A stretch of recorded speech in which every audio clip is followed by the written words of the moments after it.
Hey family, you all welcome to the Gospel Desk right here with your brother Mr. Cage. I'm so excited. We've been, waiting for this particular time to come through, and finally it's here. All right, and so today, as you all may be aware, we are beginning to, do a test for the gospel. I know a lot of us, we take the gospel for granted. We think we know what the gospel is. It's a huge subject on its own. And so basically today we begin to, test for the gospel from a song.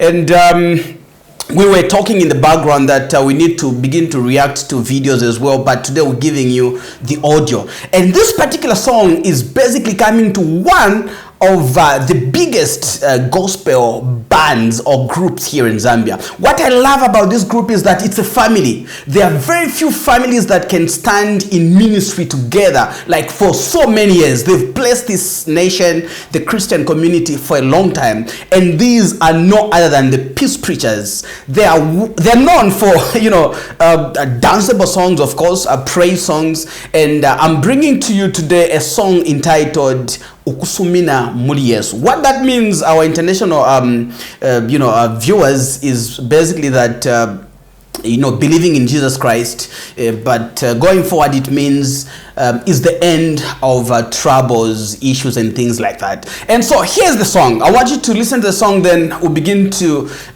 test it for the gospel as usual. All right, and here's the song.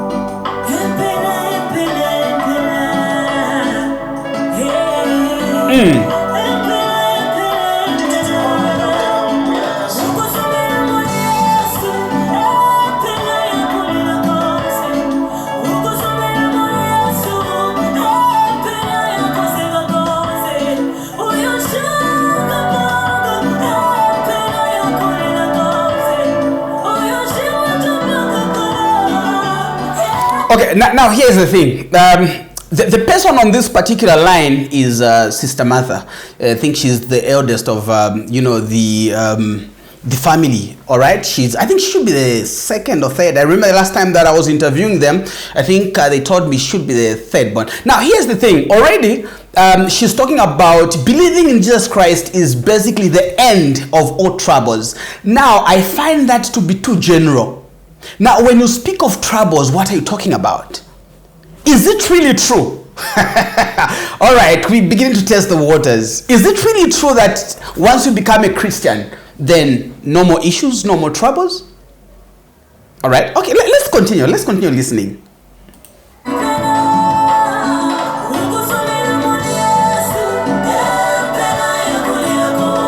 No more crying? No sufferings?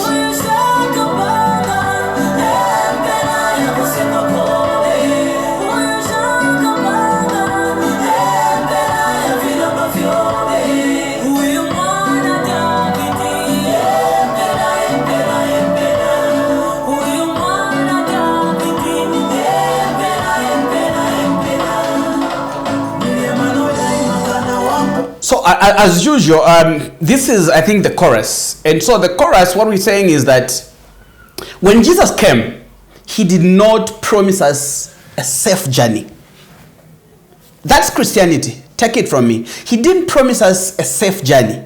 He said, when the world hates you, don't despair. Because even your forefathers that came, before you, that preached the gospel, they were hated. So being a Christian, it simply means you're actually provoking the devil. All right, becoming a Christian is a direct provocative to the kingdom of the devil, and the devil is after you. I remember last time I was teaching in church and I was saying, if you're a Christian, then all the people that are close to you are a target, are a victim of the devil.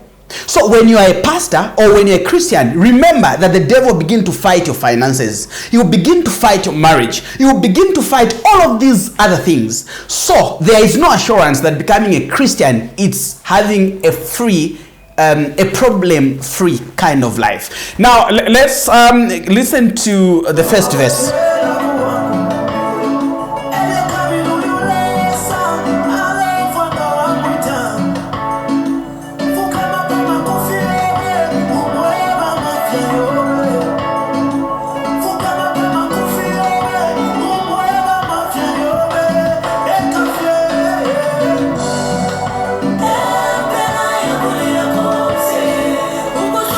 Okay, so this line was done by Moses. Actually, Moses is the guy that does much of the writing of the composition of songs. He's the director of the team.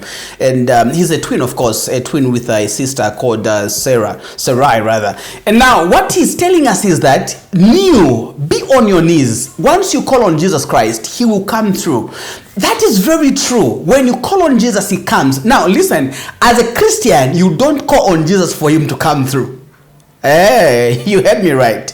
As a Christian, Christ lives inside you. You live in him whilst he lives in you. You are intertwined. You are merged. It's an amalgamation, all right? You have become inseparable sweethearts. So as a Christian, stop the idea of calling Jesus to come.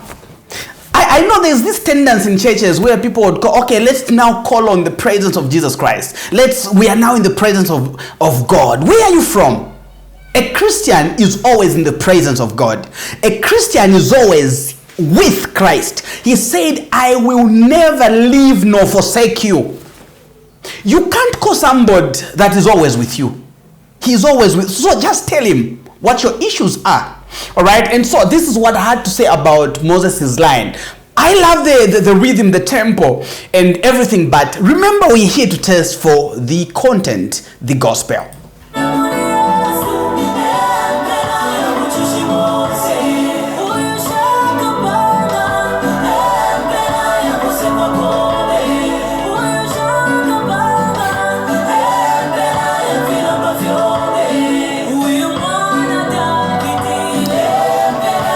Alright, now this reminds me, do you know why a lot of churches don't grow, or the Christian community in large?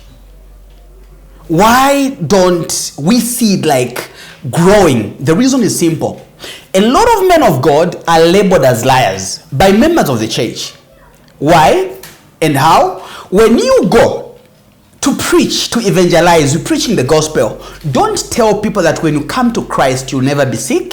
When you come to Christ, you never run broke. When you come to Christ, you never have all of these issues. Don't do that.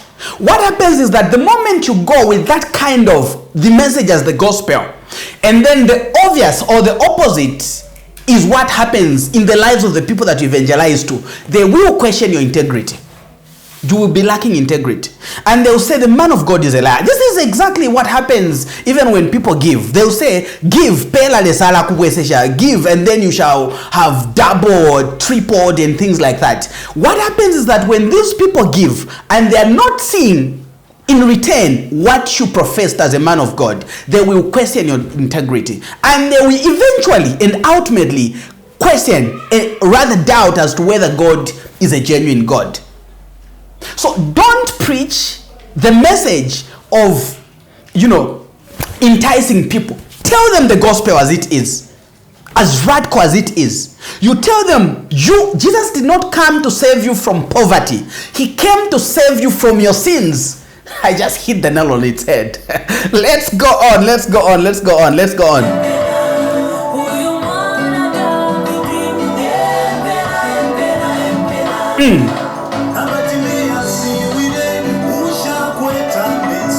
But me as the blind man.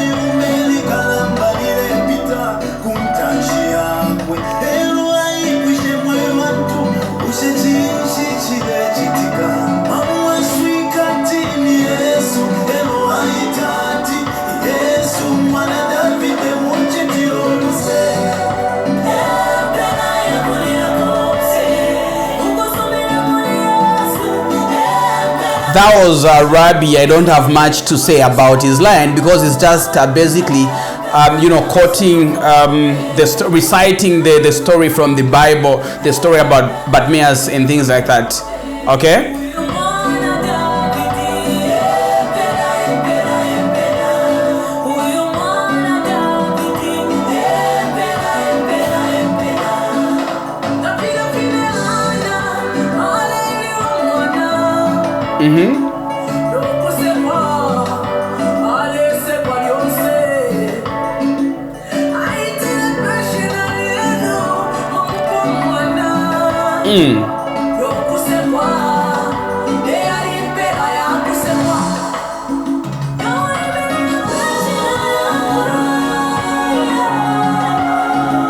So that is Sarai, now the twin sister to Moses.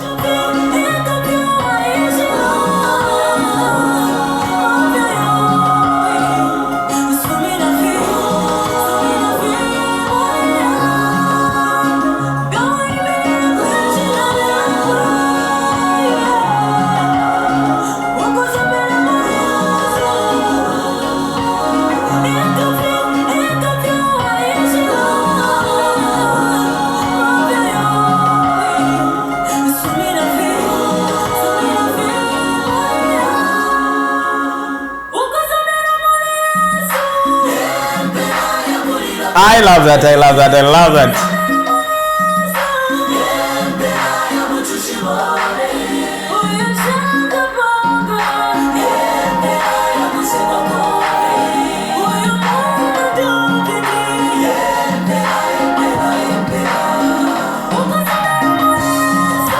So here's the thing.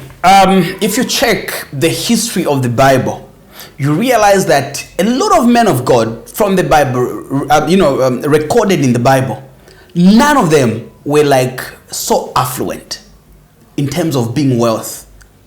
All right? None of them like were so affluent. Now, here's the thing. Listen to me. I'm not saying you cannot be wealthy as a child of God. You actually stand an advantage as a child of God to be affluent. All right, to have a lot of money. Why? Because you have Jesus, the God himself, the owner of silver and gold. But here's the thing. Being wealthy has nothing to do with you being a Christian. I love that. Being wealthy has nothing. You know, a lot of people, even in our societies today, a lot of people that seem languishing in poverty are Christians. Being a Christian does not guarantee 100%, a problem-free kind of life. Okay, and so, perfect.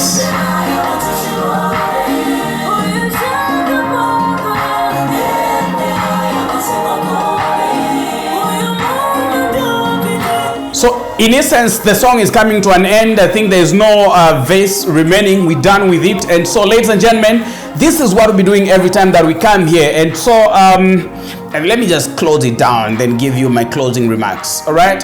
And so, ladies and gentlemen, this has been the gospel desk right here with your brother Mr. Cage, where we just giving the first shot in terms of testing for the gospel, and we were looking at a song done by the Peace Preachers entitled SUMINA MULI YESU. And so I'm encouraging you to continue following, and in our comment section, drop your comment there. Tell us the song that you'd want us to react on next, either video or audio, maybe a short message also, maybe for 10 minutes or so. We good to discuss it as well. As long as it has content, then we can test it for the gospel. And so this has been, Shab's production. Make sure you follow us right on all our social, handles. That's Facebook, YouTube, Twitter, and everything. It's Shab's production, and we're good to go. We'll see you next time. Shalom, shalom.